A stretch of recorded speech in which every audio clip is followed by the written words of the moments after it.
Uh-oh. Is that him? I hope that's Or him. that's Well, I'm somebody gonna go else? check out of this conversation. Hello, hello. Hello. Is this Jeremy? No, this is Wilfred von Balen. Damn, Wilfred, you have Wilfred. no accent. You Yeah, go man. to a voice Oh, coach? dude.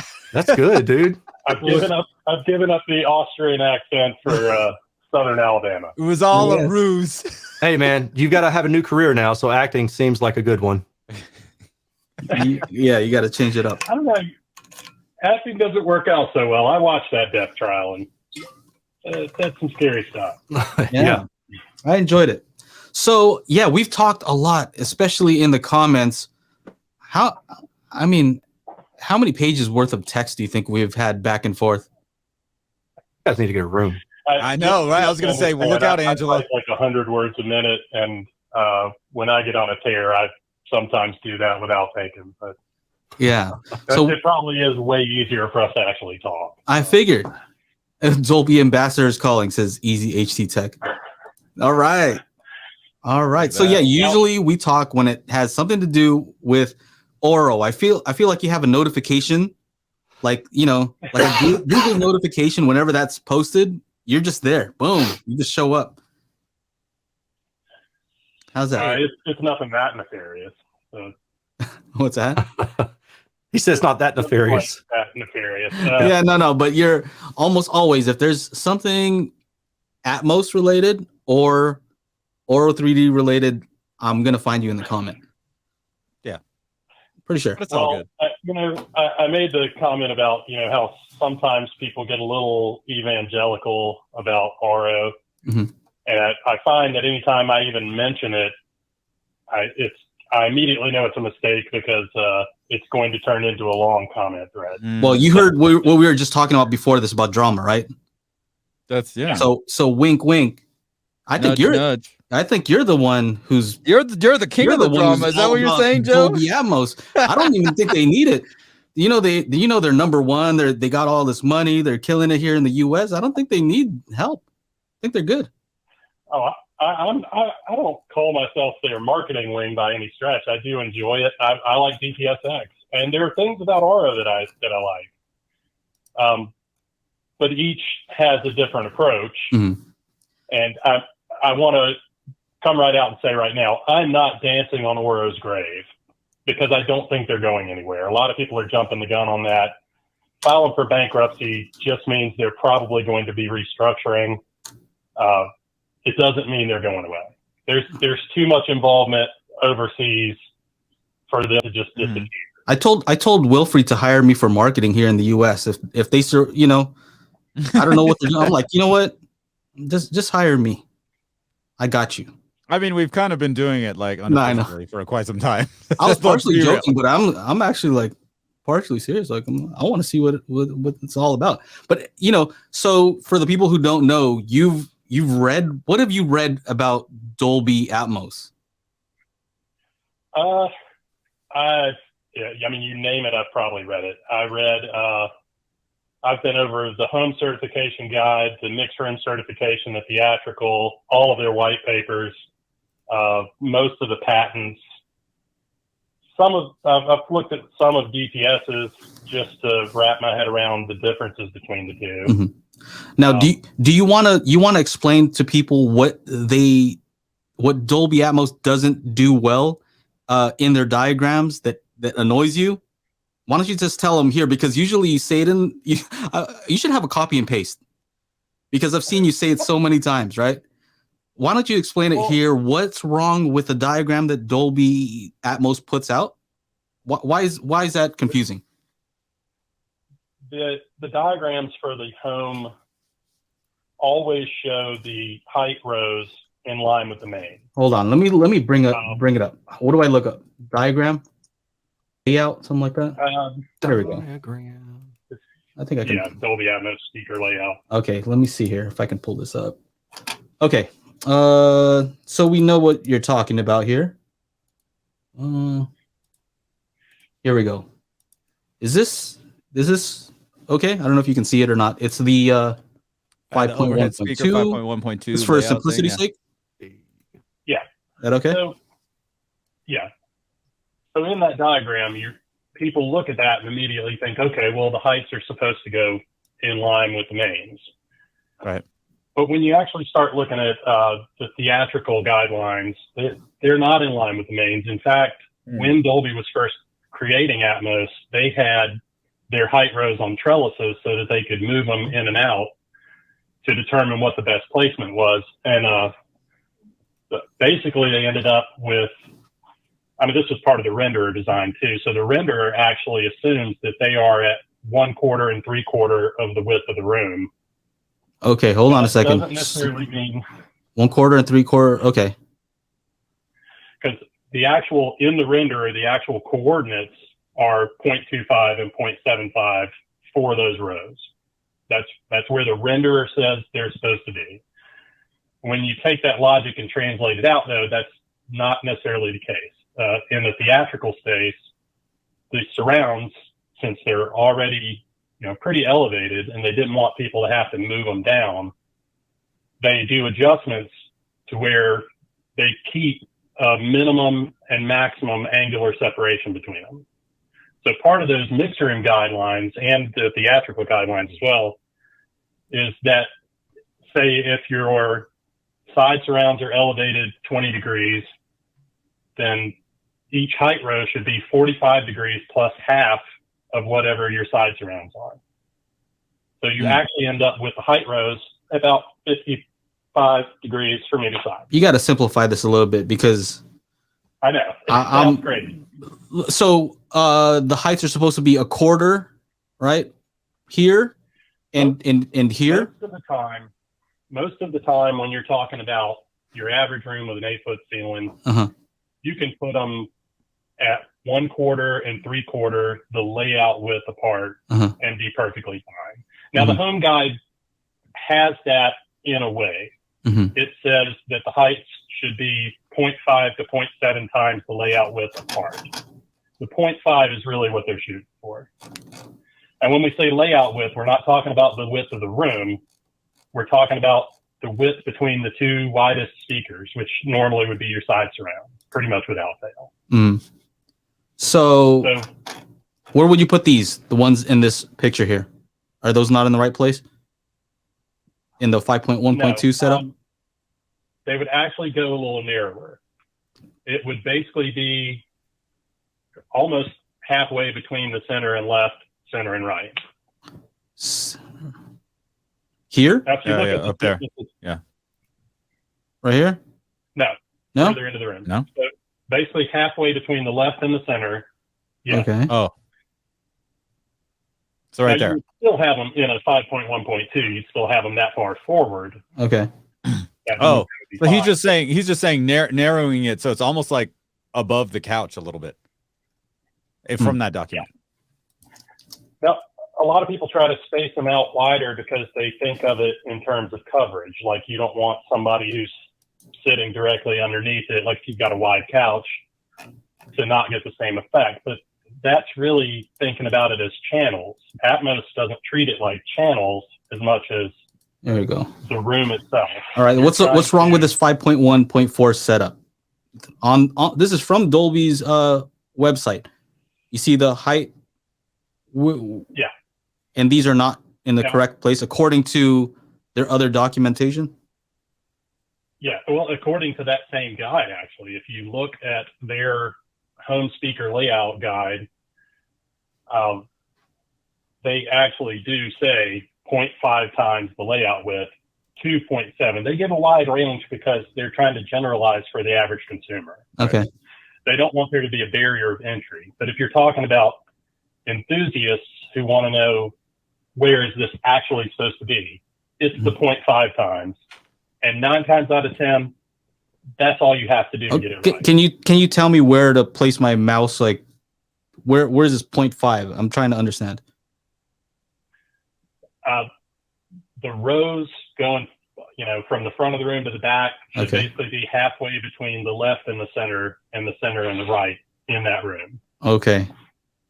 Here, and how far side to side should they be? Based on an angle? The actual rows. Okay. I'm still confused. Like laterally. So the problem you have is if you space them too far apart, they blend too much with the side surround. I see. You don't get enough of an angular separation. All of this in the home is kind of a compromise because, in the theatrical space, you've got an array that goes from the front of the room to the back. So when people get hung up on, the patent nonsense between Auro and Dolby and 30 degrees and that's 45 Shauna degrees and all that. You're speaking about Shauna right there. They've got those speakers, if you actually sat in a real theater that's done right, there will be speakers from 30 degrees, 45. It's a constant line above you. Yeah, because 30 is the best. He's trying to bait you. Look out, Jeremy. He's trying to bait you. It is. I mean, I always say, like, look, you want. People were always saying, like, I have the quote unquote by the book Atmos,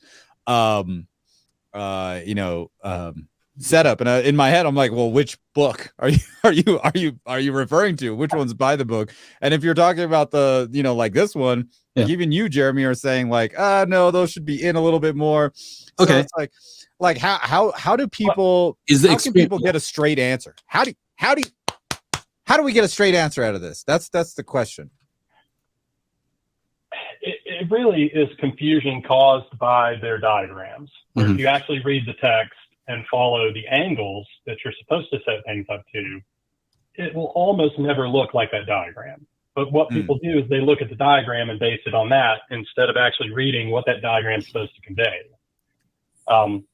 You know what I think you should do? I think it would be awesome if somebody could just like email you their layout and then you just charge them like, all right, this is the proper place. Like, I don't want to know about any of this stuff. Just like, you don't need to know anything behind it. Just tell me where to put the damn speakers and we'll go. Yeah. There you go. That's all I want.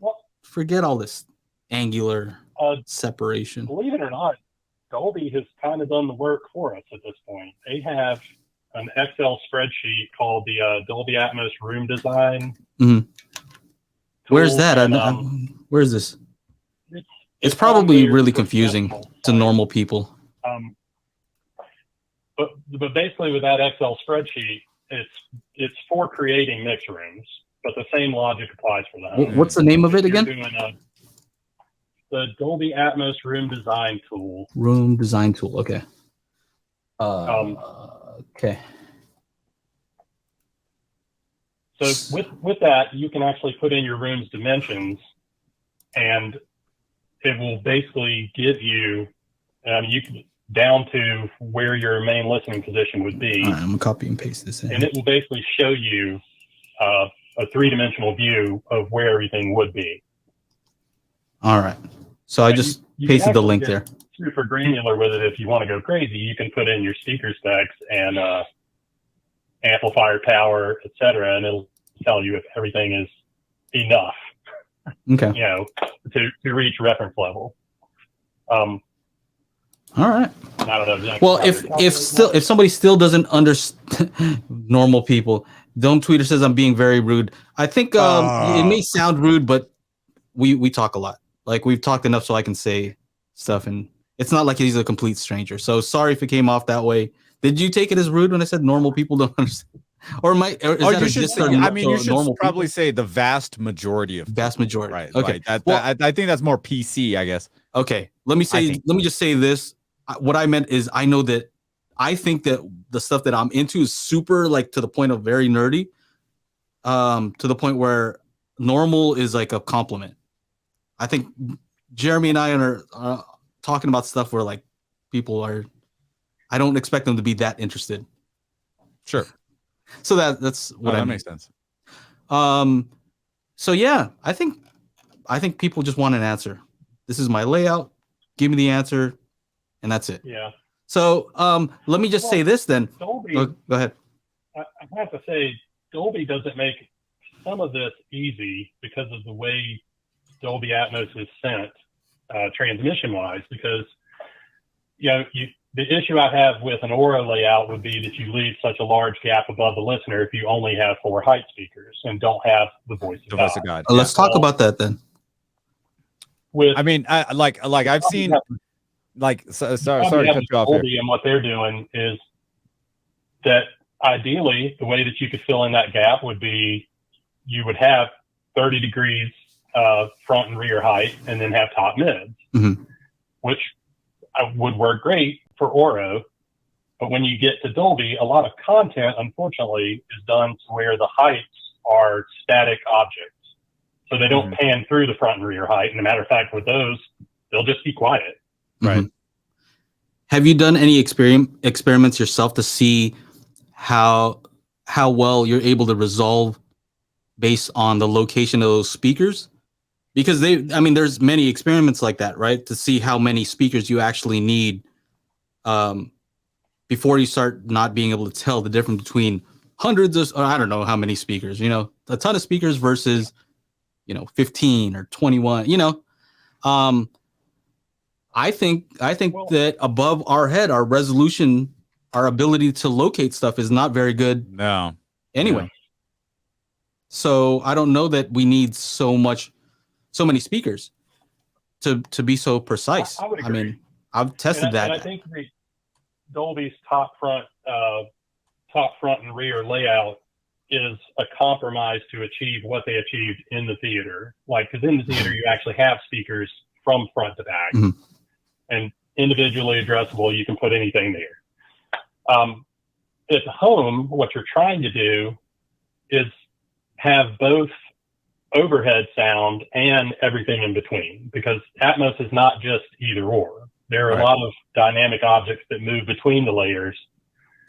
So if you don't have your speakers placed properly, or if you have them spaced so that you get, it's an either or thing. If you've got them spaced right, you get both. If you have them spaced so that you get good elevation from ear level to the heights, you tend to miss out on the overhead.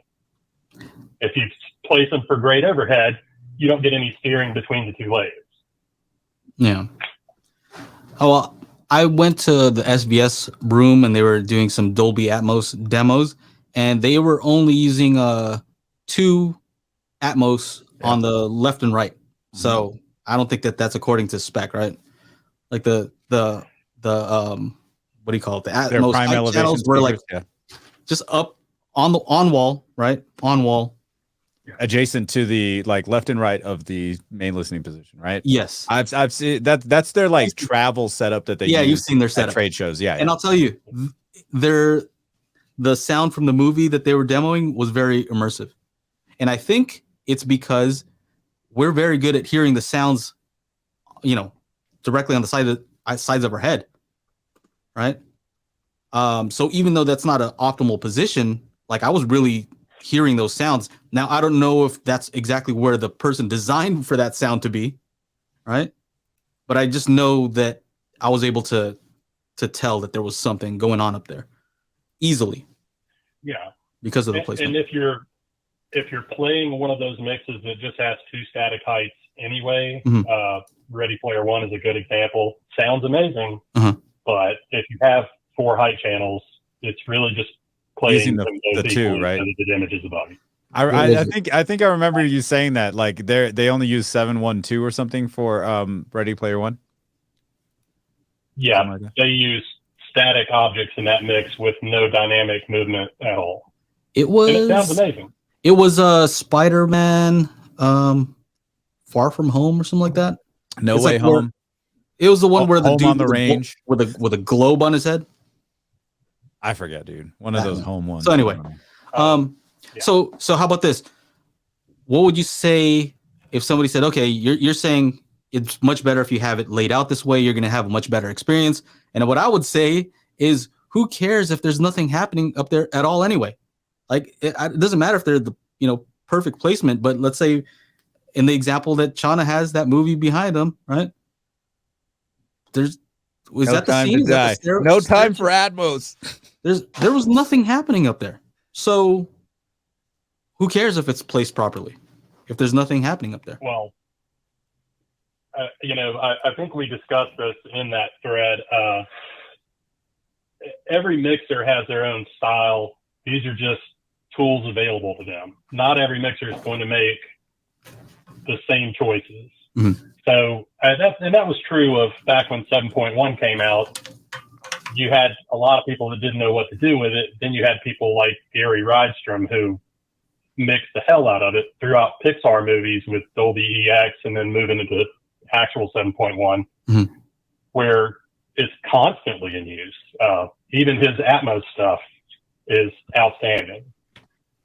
But in the case of No Time to Die, it's not that those guys aren't good at their job. There are spots in that movie where they actually made interesting use of it. You might argue they only had 3 weeks to do that mix.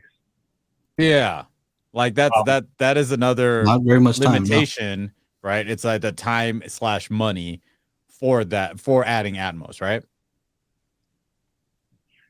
Yeah. And I think some of them still don't quite know what to do with it.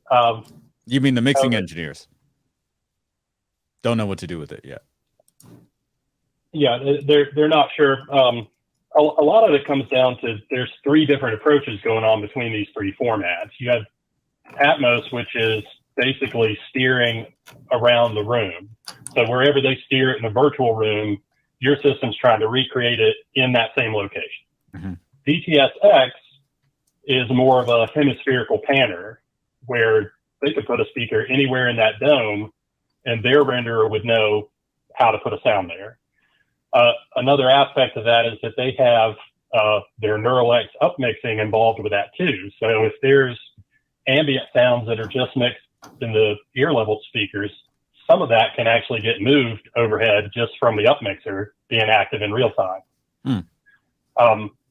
Auro is more of a recreation of a sound environment. That was what their research was. And Joe and I have been back and forth on this, where they actually had mic arrays set up to point at their individual speaker positions so they could record the sound of a space and then do a pretty good job of recreating the sound of that space in your room. So ideally, Dolby would incorporate some of these other better ideas, like upmixing to handle some of that to where the mixer doesn't have to think about it as much. You still get some overhead involved without it. Yeah, I mean that's so. Let's say, for example, this movie where nothing's happening in that stairwell scene in a very reflective space, and yet nothing is happening in the height speakers. You're saying that, they only had 3 weeks to do it, but I'm trying to watch an action movie. I spent the time and the money to set up a nice system, and there's nothing happening up there, right? And so I'm not. The complaint is more like, what did I do all this for? Isn't this the movie to watch? Right? It's a good movie to watch for this type of thing. There's nothing happening up there. So why wouldn't I? What's wrong with me wanting to use something like Auro to at least give me some ambient space? Like give me the feeling that I'm in this actually in that room or something, reflective space. Yeah. Well, I'm not saying there's anything wrong with that. Everybody has their own preferences, and if that's what you want to do, rock on. I come from a background of where I really appreciate hearing what individual sound designers do and their individual styles. So I like to actually hear what they did. Now, some of them don't do shit with it. Let's be honest. I just watched that Nicolas Cage movie where he plays himself. That the weight of massive talent. Weight of massive talent. Yeah. I just downloaded that the other day. And as far as Atmos goes, there's not much there. But it is a dialogue-heavy movie, and I don't really know that they necessarily needed it for that. But then you contrast that to something like Everything Everywhere All at Once, that has a pretty solid, constantly active Atmos track. So, yeah, there's some. I mean, I guess I would have expected it from this particular movie, right? Yeah. It's the type of movie, a James Bond movie that I would expect to hear awesome sound, right? But they spend on, they get some famous person to sing the theme song. So that costs money. That takes time. Dolby Atmos is getting out there, quote unquote. into a larger audience. But let's be real, like a lot of these movies just don't have a mix that like stacks up, basically. Well, and in the case of No Time to Die, this was the first Bond film in Atmos. And even when they moved to native 7.1, they still didn't really do much with it because just the general sound of the Bond films has always been kind of front heavy. Now, that's not to say that they don't use it at all. If you watch, because Atmos is not just about heights. Sure. If you watch the opening scene where the car is spinning around shooting and everybody's shooting at the bulletproof glass, yep, they're actually using that panning a lot around the room and in full range, which is something they really didn't do even with 7.1. They didn't push full range necessarily. So, you know, and it's funny because I did just Google best Dolby Atmos scenes in movies, and No Time to Die pops up, and I just started laughing because of like Joe's video. I'm like, oh, really? But there are times when it's good, and like you're right, it doesn't necessarily almost always mean high channels are in effect. Like the matrixing of spatial sounds bouncing around the room without heights is also part of it. Yeah, I would not put that movie in even the top 20. I was so surprised to see it. So I was like, really? Okay. So I'm looking at this this Facebook post in Youth Man's group, and you said, personally, I think this is you. Personally, I hope they do close up shop though. I'm tired of hearing about Auro seeing people compromise good Atmos layouts to support it, and having to see Wilfried Van Balen show up on every home theater YouTube channel once a year to try to save his floundering company. I know a lot of people enjoy Auromatic as an upmixer, though it doesn't do any actual logic steering, but to me, it's a glorified Hall DSP mode. I won't miss it. Come on, man. A Hall DSP mode, that's all it is? It's a very advanced Hall DSP mode. Man, you're being real nice, and then you hope they close up shop. Well, no, honestly, that's less about Auro itself than it is about the Auro fans who have like a series of charts ready every time you say anything about Auro. And series of charts. Oh well, first of all, I don't know. I think that we've had Wilfried on because I was just very interested in some of the stuff that he was saying. But yeah, I am keeping receipts, Aaron. I got the receipts right. Yeah, I thought that was funny. Y'all made fun of me earlier. The real husbands of hi-fi. So yeah, so this is what I mentioned last time. You're like, you don't want to see people compromise good Atmos layouts to support it.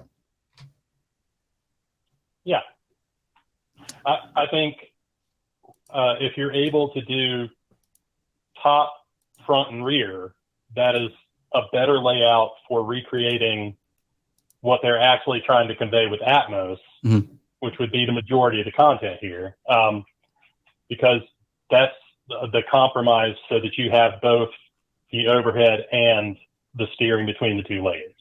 Now, with Auro's layout, you definitely get the elevation between the ear level and the heights, but because of that angular gap above you, you kind of lose the overhead. Now, some of that comes down to the way Atmos actually handles the heights, because basically, if you've got two speakers, it doesn't matter if that height object is in the front of the room or the back, it's coming from that speaker.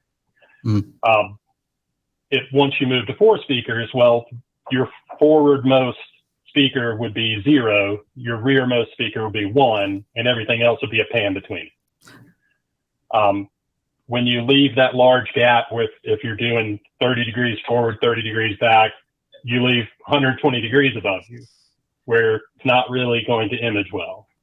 I don't know. I would disagree. So, I think that you can't. There's not a lot going on perceptually there anyway. Your ability to perceive between there and there is low anyway. Well, from a spatial resolution standpoint, absolutely. Well, so I think where we kind of have a disagreement is I think that there are, I end up watching very few things that have good Dolby Atmos mixes, right? So I've always told people, I don't care that there's native Auro anything, right? I upmix pretty much everything.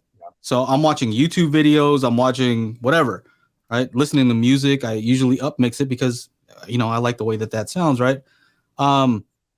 So to me, that's the issue is there's not a ton of good content. You're saying you kind of disagree with that. I think you've told me like, nah, I think you're exaggerating how much good Atmos there is versus bad Atmos. I really don't watch a ton of new movies. A lot of times movies I'm watching is like something Aaron or these guys recommended to me from a while back, right? That's true. And so they don't have Atmos. But Shauna, you watch a lot of new movies, right? Are there what percentage of content would you say new movies? You don't want to add, you want me to add, I'd say 5 to 10%. Okay, so all right. I mean, what do you say? So Jeremy? some of you guys asked in the chat, like, where's this list that you were talking about where they say No Time to Die? And it's from What HiFi. I literally just Googled it. 20 of the best Dolby Atmos scenes. Put your home cinema to the test. Scroll down. There's a picture of Daniel Craig in the car. like that's so I don't know. A lot of people read What HiFi, and then a few others on LifeWire and stuff don't even mention that movie. So okay. So yeah, I do download quite a bit of new movies. Make an argument that scene is great. Yeah, but as a whole movie, okay. Not. So what percentage would you say of new movies, new Atmos movies have good mixes? Because Chana said 5 to 10%. With maybe the more. Caveat that I buy a lot of movies. Okay. Honestly, about 80% of them are great to me. 80%. Okay. I think that's where the disagreement is, right? Because you're finding that the movies that you're buying have a lot of good content. So you're like, I don't know what these guys are talking about. But I don't know. And I also watch a lot of streamed Atmos content as well. So which there are some compromises there too. But that's a good poll we could do. We should do a poll like how many. I'm pretty happy with it. Like we should do a poll like what percentage of new Atmos content do you think is mixed well? Kind of curious to hear what other people say. As far, I mean, for me, the last like few discs that have been really outstanding are like 300 and Midway, and that's all for me. Those are great. So I mean, it also depends on what movies you're getting and what movies I like.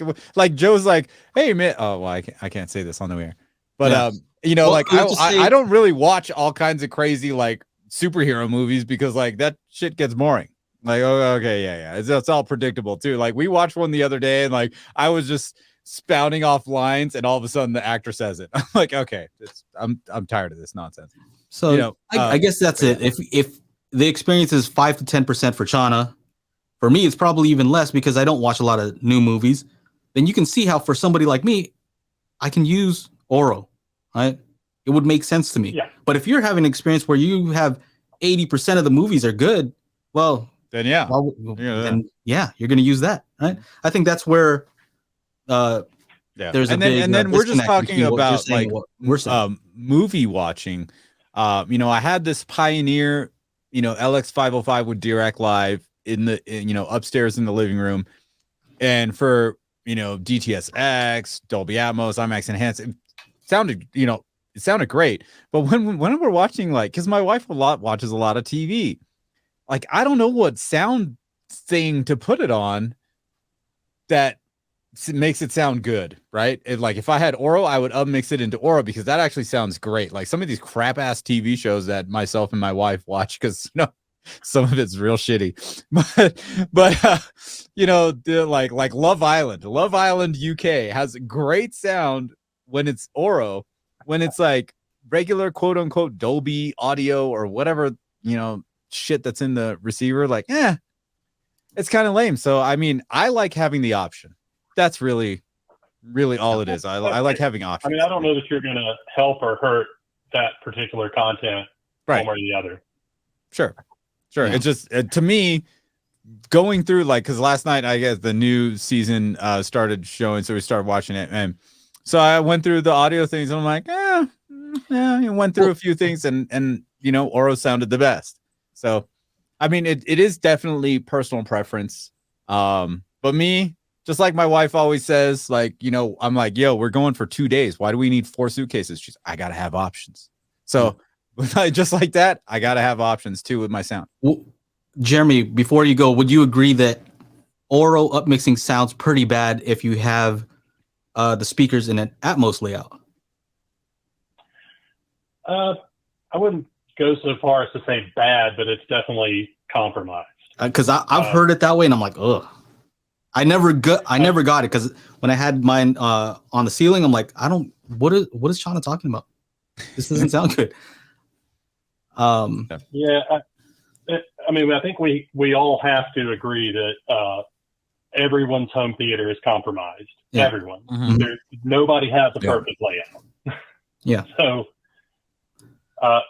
you know, if you want to support Auro, yeah, do the 30 and 30. Just as long as you're aware, you do have a bit of a compromise with the overhead. Everything's a compromise. Yeah. So it's just I think that's what it. the individual prioritizes is what matters. Well, I'm always trying to optimize, right? I'm trying to look at both. Like, okay, so if I put it in this Auro layout, it's less optimal for Atmos, right? But in my mind, if only 5% of the content is going to be in this great Atmos, you know, in this Atmos format with a great mix, then it's like, well, I'd rather use Auro with the upmixer for 95% of the stuff.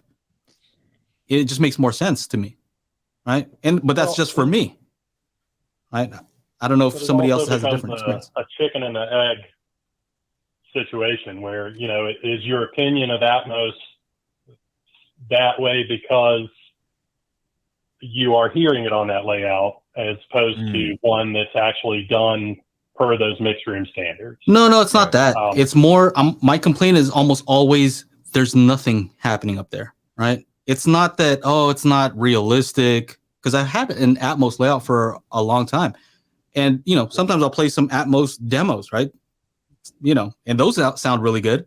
The ones with the balls go, you know, I don't know if you know which one I'm talking about. That one sounds amazing.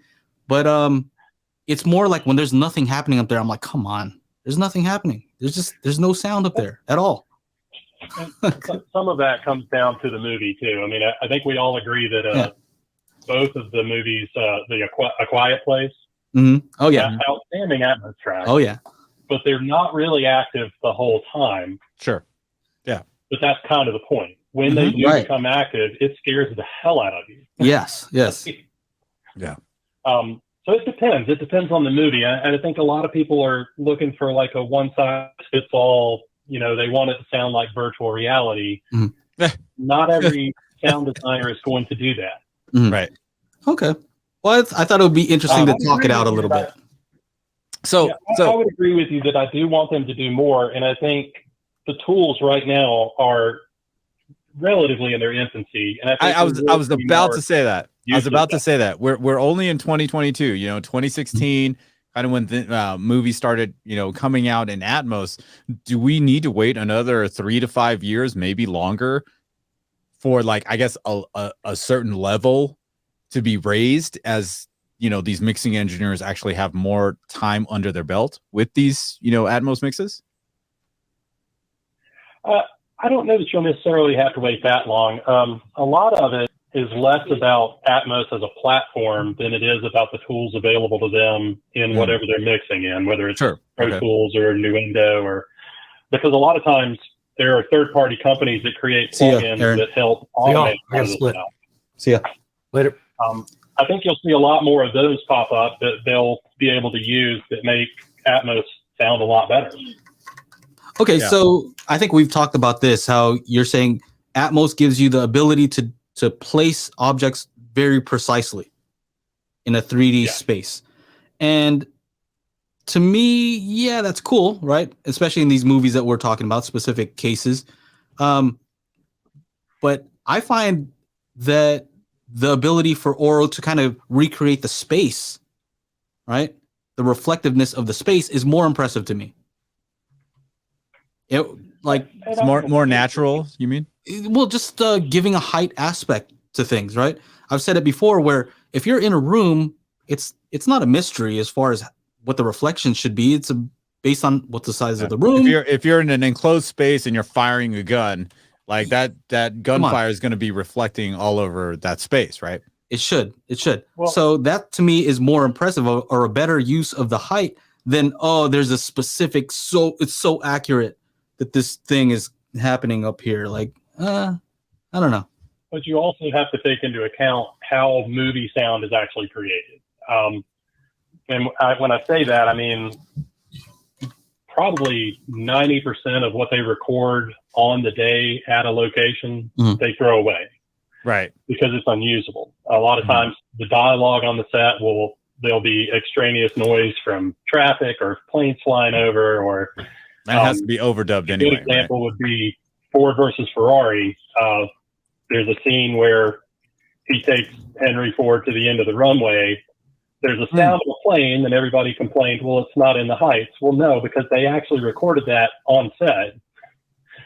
So they couldn't steer it to the heights. But then other parts of the movie, they did steer that sound to the heights because it wasn't production audio. It was something they added after the fact. So it's really, sound design is kind of a dance. They have to figure out what they can use from what they recorded and what they can put there artificially. But when they're actually recording on that set, they record with stereo mics just to get a sense of what the environment sounds like, so they like can match ambiance sound. Right, like the ambient sound around there. But going back to No Time to Die, when they shot that, they probably just put reverb on sounds because it's in a narrow stairwell. They probably never even occurred to them that anybody was going to want reverb from up above. Sure. So they weren't recording in that space. Yeah. Right. Yeah. Right, there's that. There's probably a whole lot going on that we don't know about as far as the recording process. Somebody's asking, page 19 of Dolby Atmos Home Entertainment Studio Technical Guidelines PDF. Is this what Jeremy is referring to? Page 19. I don't even know what that means. I haven't seen this, so I want to say that it actually starts a little earlier than that in the document, but okay. But around there, the Home Entertainment Studio Certification Guide is the actual document. If you start, you can start around page 13 of that document and see what I'm talking about. The bottom line is basically that they make adjustments to where the heights go if you have elevated speakers on the bed level. So even if you have elevated speakers behind an acoustically transparent screen, that actually shifts the front heights back. Okay. Because you're trying to keep separation. Same goes for the side, same goes for the rear. So. Well, you know what? Let's do this. Contact me. I think that people really are interested in kind of getting a better idea of where to place their Atmos speakers. I think it really is complicated for some people. It's on the Facebook forums all the time. Where do I put my high channels? Where do I put my Atmos speakers? Yeah. I get lost, honestly. When you're starting to explain it, I'm like, I don't know. I don't know what you're saying. It can get into the weeds, and that's why I try to help people on various forums, point them in the right direction. So, well, contact me, and maybe we could do something to, maybe help some of these folks out, because I think you're right in a lot of the stuff that you're saying as far as where to place the speakers. I mean, I think you can help a lot of folks. So let's do this. Why don't you give me contact me, and let's see what we can do. Maybe look out, Angela. Okay. Joe's gonna start getting some booty call texts at like 2 a.m. about Atmos. Yeah. Well, hey, it's good talking, and yeah, thanks, Jeremy. Yeah, thanks, man. Hopefully we didn't bore everybody to death too. I don't. You know what? This is what we do. I have Onto Red saying that he's doing yawn faces, Z faces, and I just said I'm not mad. Yeah. If it's boring, I get it. You know what I mean? I'm not here to entertain everybody. Yeah. right? I'm entertained. I'm enjoying the conversation. Mhm. Me too. And 80 other people are here. They don't have to be here. So on to Red. You don't have to be here. I mean, I would love it if you were entertained, but I'm sorry that you're not. Are you not I'm entertained? I'm not. Yeah. There you go. What And can I don't do, man? All righty. Hey, let's talk again soon. Thanks for calling All in. right, man. I appreciate it. Take care. Take care, Jay. Bye. I know. After every Monday podcast, we have an after show. If you're interested in joining us, go to patreon.com/daily hi-fi.